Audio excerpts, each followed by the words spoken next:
Halo adik-adik, selamat datang lagi di podcast Sains. Masih bersama saya Kak Hari. Dan saya Kak April. Kalian masih ingat kan di episode sebelumnya kita sudah bahas tentang makanan dan nutrisi. Masih ingat lah, kita kan sudah membahas tentang karbohidrat, protein, lemak, vitamin, mineral, dan air. Sekarang pertanyaannya, setelah kita makan, kemana perginya makanan itu? Nah, itu dia yang akan kita bahas hari ini, yaitu sistem pencernaan. Yuk kita mulai. Kenapa kita perlu sistem pencernaan? Kalau kita makan nasi, sagu, atau ikan, kira-kira tubuh kita langsung bisa menyerap nggak sih? Tentunya tidak mungkin. Makanan yang kita makan itu masih dalam bentuk yang berukuran besar, kasar, sehingga masih harus dipecah terlebih dahulu jadi bentuk yang lebih halus, lebih kecil agar bisa diserap oleh tubuh. Nah, disinilah sistem pencernaan kita bekerja. Fungsinya untuk mengolah makanan jadi zat yang bisa digunakan oleh tubuh, lalu membuang sisa yang tidak diperlukan. Betul, sistem pencernaan kita seperti pabrik canggih yang mengolah makanan dari bentuk besar, dari bentuk yang masih kasar, menjadi zat gizi yang siap dipakai oleh tubuh. Dan pabrik ini punya jalur khusus yang disebut saluran pencernaan.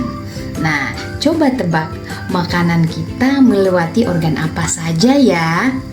Nah, itulah yang akan kita jelajahi satu persatu. Yuk kita mulai perjalanan makanan dalam sistem pencernaan. Perjalanan makanan dimulai dari organ apa ya? Tentunya dari mulut. Waktu kita makan, kita mengunyah makanan dengan gigi, mencampurnya dengan air liur, dan membuatnya lebih lembut. Ini disebut pencernaan mekanik dan kimiawi. Wah, jadi saat kita makan bukan cuma gigi yang bekerja ya, tapi juga air liur yang mengandung enzim amilase untuk memecah karbohidrat, ya kan Kak Hari? Betul sekali. Setelah itu makanan akan masuk ke kerongkongan dan turun ke lambung. Tetapi sebelumnya, selama makanan itu melewati kerongkongan, maka otot-otot kerongkongan akan melakukan gerakan peristaltik, yaitu semacam gerakan meremas yang mendorong makanan turun. Di lambung, makanan bercampur dengan asam lambung. Asam lambung berfungsi untuk memecah makanan dan juga untuk membunuh kuman-kuman penyakit yang masuk bersama dengan makanan. Selain itu, terdapat juga enzim pepsin untuk mencerna protein. Dan setelah beberapa jam, makanan yang sudah lebih cair akan masuk ke usus halus. Disinilah nutrisi seperti karbohidrat, protein, dan lemak akan benar-benar diserap oleh tubuh. Di dalam usus halus ada banyak lipatan kecil bernama vili dan mikrofili. Nah, keduanya ini bekerja seperti spons yang bertugas menyerap zat-zat gizi dari makanan. Berarti tanpa vili dan mikrofili, apakah tubuh kita bisa menyerap makanan atau tidak bisa ya Kak? Ya, tentunya tidak bisa. Dan setelah diserap, nutrisi akan masuk ke dalam pembuluh darah dan dibawa ke seluruh tubuh untuk digunakan oleh sel-sel tubuh kita. Oke, kita bahas satu persatu yuk. Karbohidrat yang kita makan seperti sagu dan nasi setelah dicerna berubah jadi apa ya? Tentunya setelah dicerna, karbohidrat akan berubah menjadi glukosa, yaitu sumber energi utama tubuh. Glukosa ini langsung masuk ke dalam darah dan akan dibawa ke sel-sel tubuh kita. Kalau ikan dan telur yang sebagai sumber protein bagaimana Kak? Protein akan dipecah menjadi asam amino. Asam amino ini membantu membangun otot, memperbaiki jaringan tubuh, dan sebagai bahan baku dalam memproduksi enzim serta hormon. Kalau lemak yang seperti berasal dari kacang-kacangan atau ikan, gimana itu Kak? Lemak dipecah menjadi asam lemak dan gliserol, lalu diserap oleh usus halus dan disimpan sebagai cadangan energi. Kalau vitamin dan mineral?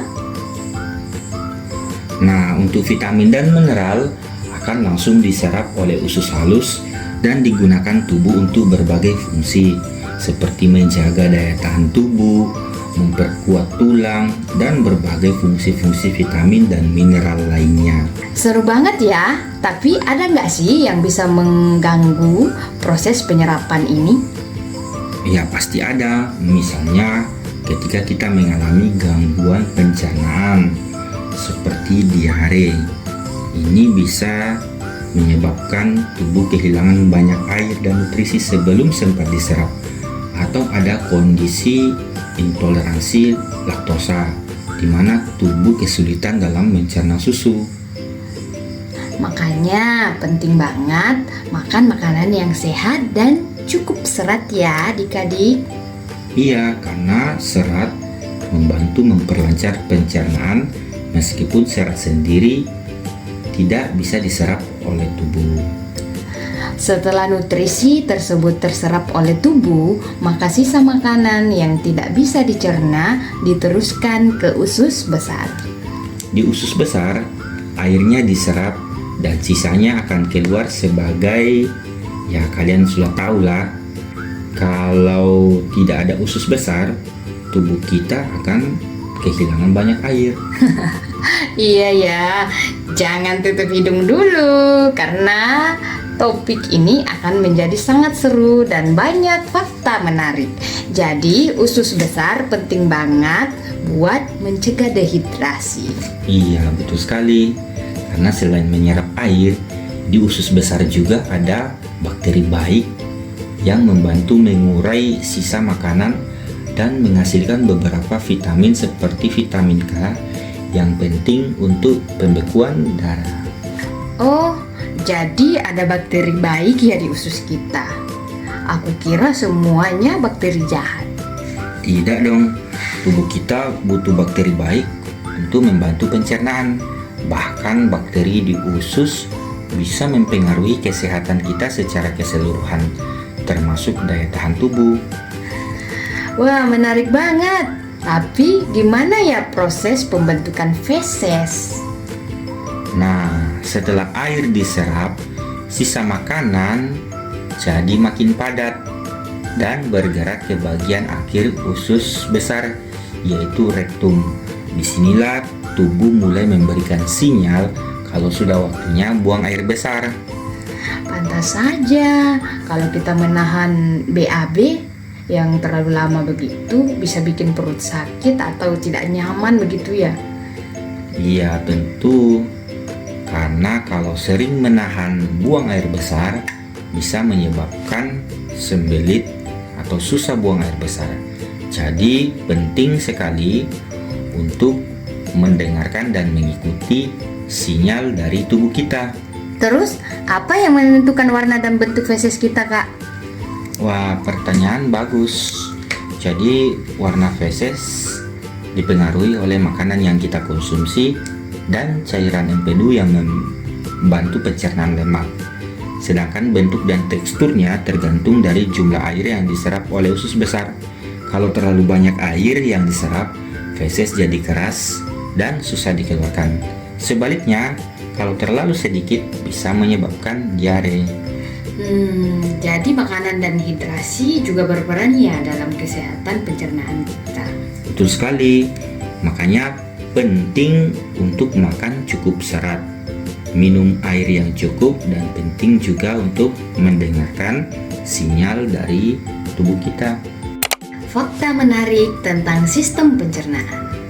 Sekarang waktunya fakta menarik.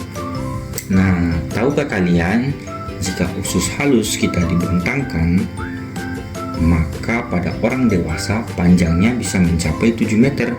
Dan jika digabungkan dengan panjang usus besar, bisa mencapai kurang lebih 9 meter. Wow, panjang sekali ya Kak. Dan di dalam usus kita ada lebih dari triliunan bakteri baik yang membantu pencernaan dan melawan bakteri jahat. Yang lebih menarik lagi, tubuh kita bisa menyerap nutrisi dengan sangat efisien.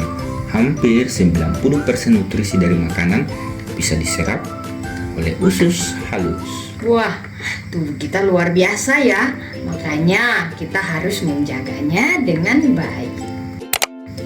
Wah, banyak banget yang kita pelajari hari ini. Dari mulut sampai usus, semuanya punya peran penting dalam sistem pencernaan.